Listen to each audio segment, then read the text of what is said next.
Hi everyone, it's Ray with Tarot Living. Thanks so much for joining. So on my channel, we talk about all things spiritual. So if you're interested in tarot, astrology, psychic development, you'll want to subscribe and make sure to hit the bell notification to be sure you get an email when I do post a video. And also join me on Facebook and Instagram. All of the links are in the description below.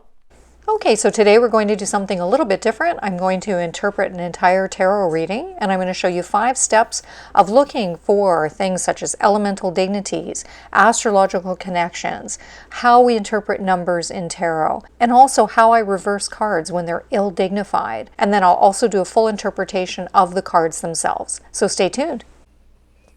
All right, so today we're going to be looking at the situational tarot spread. So this is a spread that I created, but you can go ahead and use it as well. So you can see at the very top, the card number 1 is client's overall perspective. I find the perspective is really the most important thing because it can really color the way that they look at everything else. So it's going to color card number 2, which is the present challenge or circumstance that they're under right at the moment. And then you can also see I've drawn a line down to card number 3, which is the root of the issue. And the reason I've done that is because sometimes your perspective or your attitude or what you're bringing into the situation comes from the past. And so it can almost be the root of why you're seeing or experiencing what you're experiencing now. Additionally, perspective is connected to what you're not seeing or avoiding. So again, are you blind to something? Are you not seeing something? So that's really important. And then the biggest obstacle is card number 5, and that can be your perspective, but often it can be something that's just an outside circumstance. So biggest obstacle is just up for interpretation depending on what card comes up. And you can see that I've created some horizontal lines between biggest obstacle and then the next 2 cards. And that's because that biggest obstacle, we're going to be looking for what is our solution, what is our strategy to deal with that. And that's, of course, going to color our outcome. So if the outcome is, a negative or more challenging card, then you want to take a look at that strategy really well and maybe even pull another couple of cards to see if there's something you can expand upon with regard to giving, ideas about strategies and solutions. So I hope you find this helpful.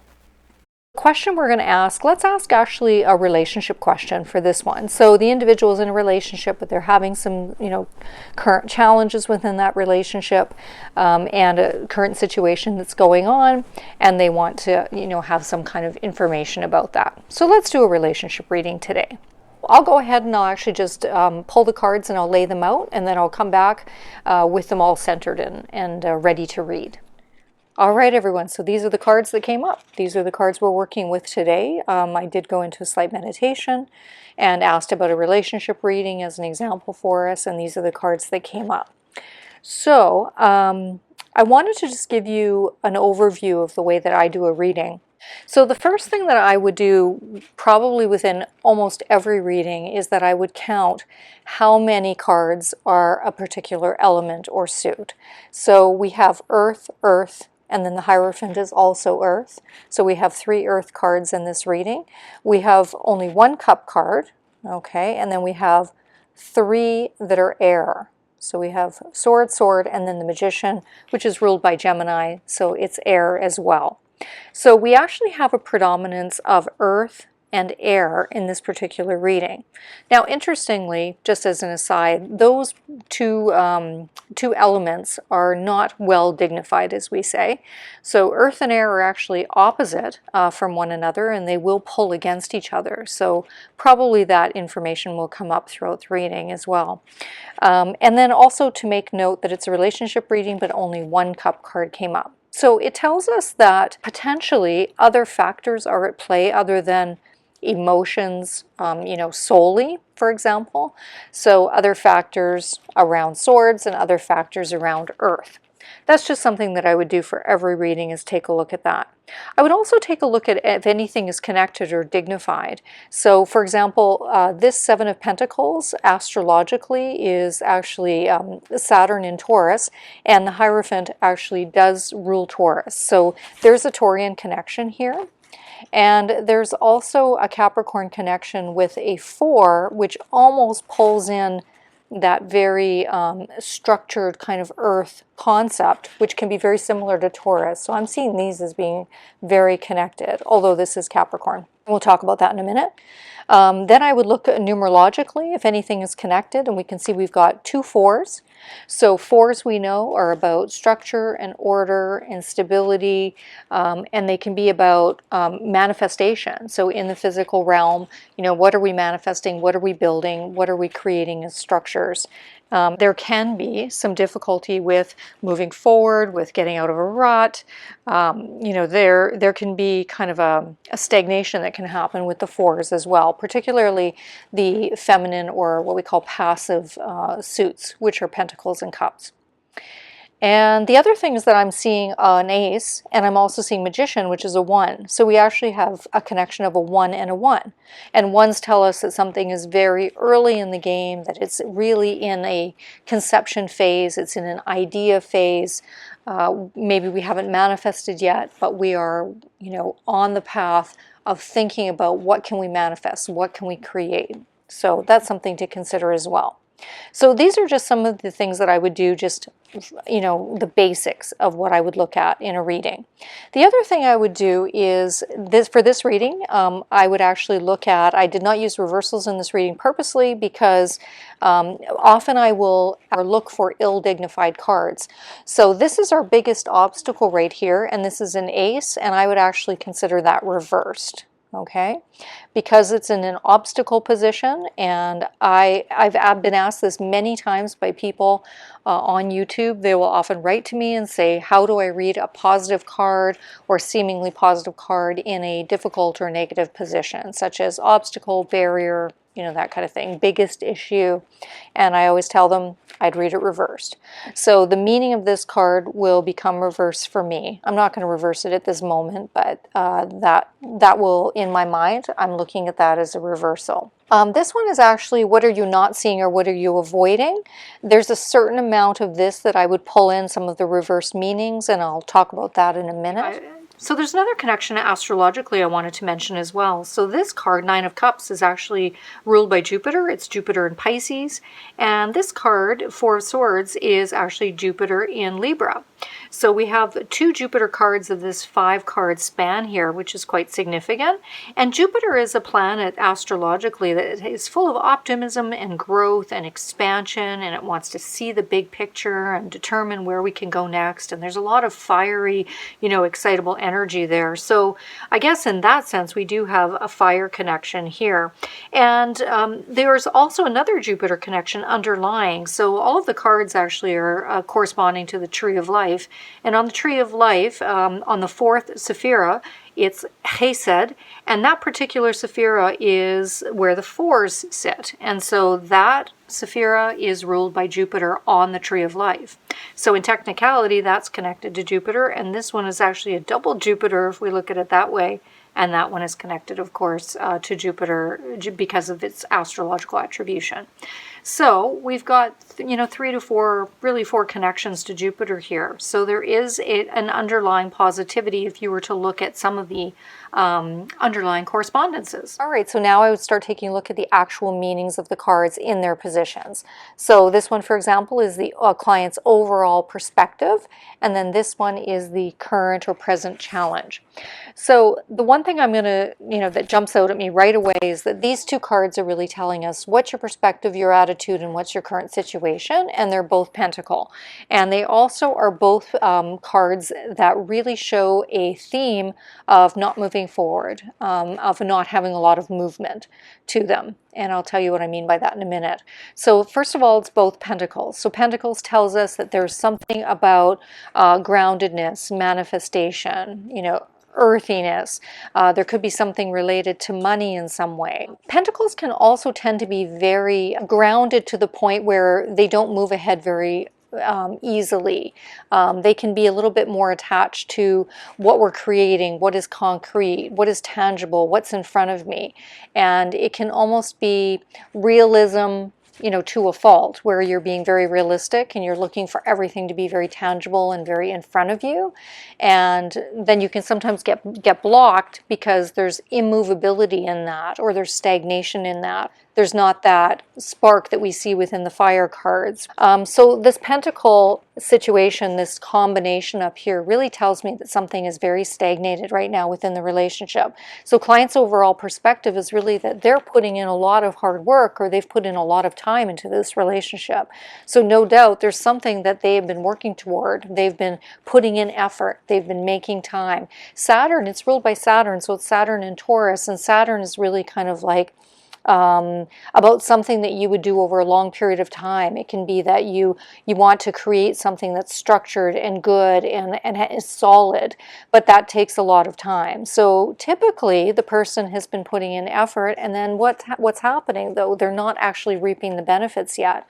So from this person's perspective, they've been putting in effort and they're not reaping or getting out of it what they want. And so there probably is a sense of unhappiness, or a sense of, hey, what about me? Or isn't this relationship going to go where I want it to go? Or what's happening here?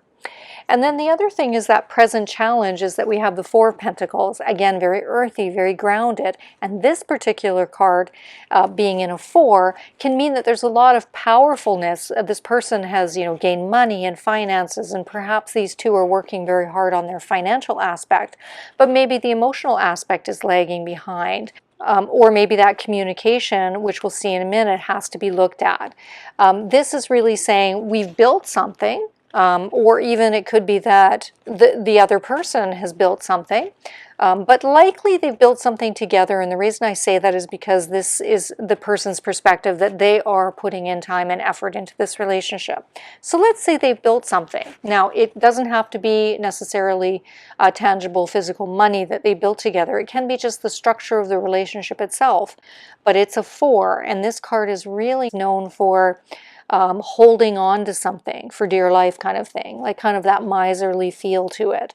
It's like, no, I've got what I've got, and I don't want to let go of it. And so there's not a lot of movement, and there's not a lot of excitement, and there's not a lot of fun. And I think there's a lack of flexibility within this relationship, potentially. That could be one of the problems. Let's look over here at the root of the issue. So remember how I said that some of these cards can really connect up. So the root of the issue is the Hierophant. Interestingly enough, the Hierophant is ruled by Taurus, and Taurus is a sign that is known to be very stable, very hardworking, very determined, but not very movable as well, not very changeable. So this is a card very much about tradition, structure, belief, doctrine, rules, things that don't move, things that you pass down from one generation to another that don't necessarily change. We don't want it to change. That's the Hierophant. He's really bringing in those doctrines and then teaching it to others. And there's real value in that. There's nothing wrong with that. It's just that, we've got some challenges here that are coming up because of it. So we have one or both of the people who are probably very set in their ways and very structured surrounding, what they believe, what they want out of things, the tradition that they want. It could be that the root is somebody came in wanting marriage. This card about relationships can often mean marriage. One person may have come in and said, I wanted this to be a marriage situation. Remember, it can connect to perspective. I wanted it to be very traditional. I wanted it to be very structured. And maybe it's not moving ahead in the way that they wanted with regard to, formalizing it. Could be one person is dragging their heels. There could mean that one person is putting in a lot of effort and the other person isn't. This person could feel like they're putting in effort, but the other person is maybe quite selfishly holding on to everything that they own, everything that they are. They're not wanting to maybe, have that merging that the querent or the client is looking for. And the other thing that jumps out at me in terms of these cards with this 2 Pentacle and the Hierophant is the word security. Taurians love security. They want everything very structured in terms of the same tomorrow as it is today. They want to know that they have that financial security and that everything is in order. That there's not going to be a lot of surprises. So there is a lot of, there could be a lot of stagnation in the situation and not a lot of, excitement and not a lot of fiery energy and that kind of thing coming into play. The next card is what you're not seeing or avoiding. Now, this is a really interesting position for this card, and I would I would venture to say that I would read it somewhat reversed. I would actually start with the meaning of it upright. And because it's in that position of what you're not seeing or what you're avoiding, it's got that sort of negative or challenging position to it. I would say that it's ill-dignified in that position.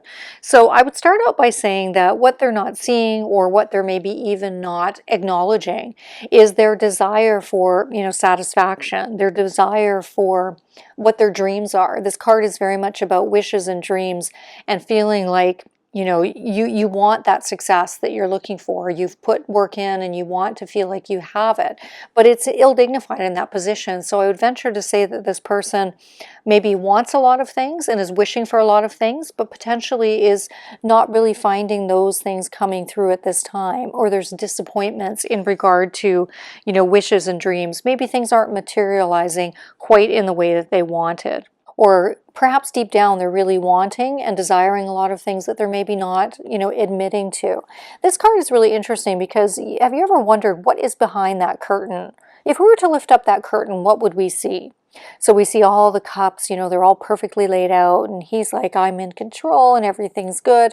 But if we lift up that curtain, we're going to actually see the nitty-gritty of life and some of the challenges and some of the issues and how that person got there. We're going to see all of the things that are underneath the surface. So this card in this position, what you're not seeing or what you're avoiding, what's underneath the curtain is what I'd be looking at. So if you say, oh, everything's great, but are you really fulfilled? Are you really happy? Are you really, are you disappointed by what is happening here? Because there seems to be some level of disappointment, even though that card is very, very positive in that. It looks positive initially in that position. I would be asking more questions about that card being in that position. All right, so let's move on to the next card. So this one is the biggest obstacle, and it's the Ace of Swords. Now again, I would read that card in a reverse position.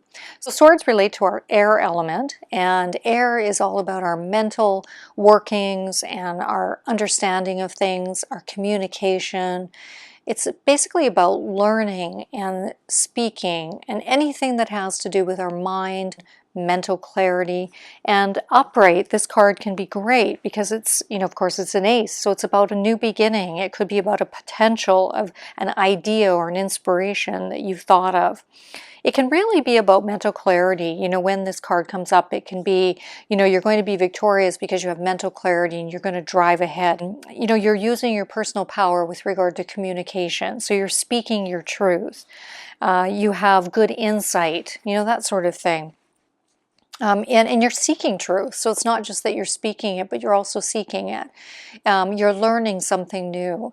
You are, you're inspired in some way mentally. And if it is reversed, or if it's in an ill-dignified position, which it is as the biggest obstacle, I would read it as a reversal where there's a lack of clarity here.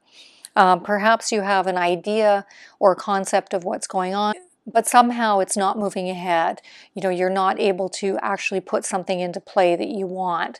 Perhaps some plans that you've written down or you've thought about are not actually moving ahead. Perhaps you're not speaking your truth. Perhaps you're holding back, information that you really should be speaking, but you're not. For whatever reason, you're not comfortable with communication. It could also mean conflicts, really communication conflicts. So there could be some fighting going on. It's sort of devolved into maybe some conflicts or chaos in some way with regard to communication. Or it can also be something as simple where each individual just does not feel like they can actually say how they really feel. So are you telling, what's behind, that curtain? Are you hiding some things? Are you able to really speak your truth and say what you want to say?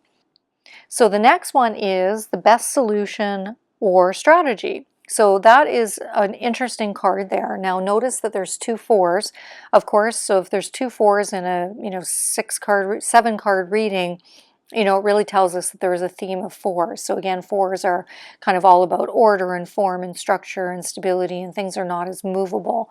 So, but in this case, it's the best solution or strategy. And so this card, the 4 of Swords, really means let's kind of put down our swords. Let's put down our conflicts. Remember, it comes after the 3. The 3 is all about the pain and the anguish of difficulties with communication, difficulties with people, betrayals, whatever those things are that happen. happen, with others, and to our ultimately to our heart and the pain that's caused. The 4 comes after that, and the 4 is really saying, okay, whatever issues that we're having, we need to just rest. We need to actually take a truce. This card can literally mean like, truce. We're going to create, some level of harmony. We're going to get back into balance, basically. And sometimes that means stepping away. So maybe they just need a period of time where everyone cools off.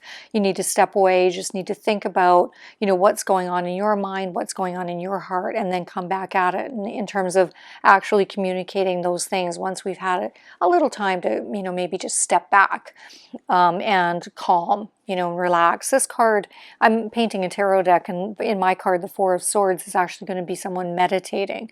It can really be about getting control of one's mind again, because maybe there's a lot of negative thoughts that are kind of getting out of control, or maybe you're not able to speak what you want to speak or say what you want to say, and you need to actually step away and think, okay, what is it that I really want to communicate, and then come back at it and be able to actually communicate what you want. But there's really there's a recuperation feel to this card. There's a healing feel to this card. So it's really about, healing any of those conflicts, just putting down our swords and really finding some level of reconciliation here with that 4. So that's a very positive, encouraging card in that position. And then the outcome card is beautiful. Again, it's a sword. It's ruled by Gemini. So again, it's an air sign. So it's very much about what we're thinking. But in this case, the outcome card is actually telling us that we're now using our minds. I would actually flip this upright and say, now we're actually able to come up with ideas and thoughts about where we want to go next. Now we're in a position of power where we can actually make something manifest, and we can say, hey, this is what we want our relationship to be. Can we be magicians in our own lives and say, I can take control of this situation, or we can take control and say, well, what do you want? What do I want? What do we need? And really working with it better. So the Magician card is really positive as the outcome card. It tells me that, they're really able to not just work with the sword energy, but also bringing in all of those elements and rebalancing and saying, let's go back to the drawing table, because there's a table in there. So I'm just using some symbolism and imagery. What are the things that we want in this relationship, and how can we make those manifest? And it's creating a certain amount of power, for the people within this relationship. So if this had been like a very, very difficult card, or like an 8 of, cups where they're walking away, I might interpret this that one of them needs to kind of gain their personal power and figure out what they want.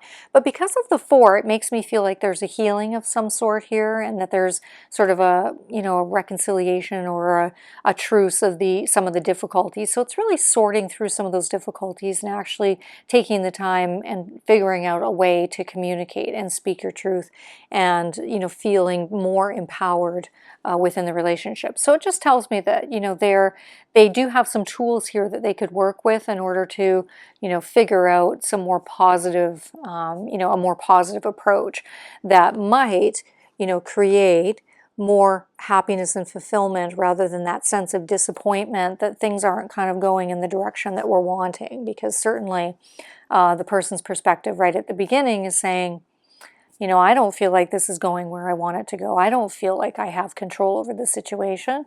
I don't feel like I'm in a position of power.